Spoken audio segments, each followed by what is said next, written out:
नमस्कार. भारत न्यूज 7 मध्ये आपल्या सर्वांचं स्वागत. बैलजोडी नसल्यामुळे नवरा बायकोने केली कोळपणी, मन हे लावून टाकणारी शेतकरी जोडी.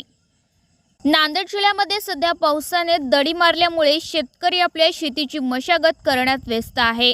त्यामुळे कंधार तालुक्यातील बामणी या गावामध्ये अल्पभूधारक शेतकऱ्याकडे बैलजोडी नसल्यामुळे स्वतःच नवरा बायको कोळपणी करत आहेत.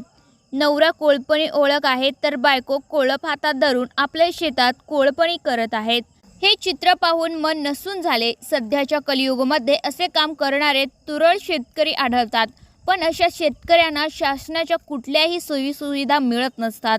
याचे त्याचे उदाहरण आहे. या शेतकऱ्यांना शेतात कबाड कष्ट करून आपला प्रपंच चालवावा लागतो. हा शेतकरी जगाचा पोशिंदा असतो, पण याच पोशिंदावर स्वतः बैलासारखी मरमर करून आपला प्रपंच चालवण्याची वेळ आली आहे. पण राज्य शासन याकडे दुर्लक्ष करत आहे. कारण शेतात कबाड कष्ट करून आपला शेतकरी शेतात माल पिकवत असतो.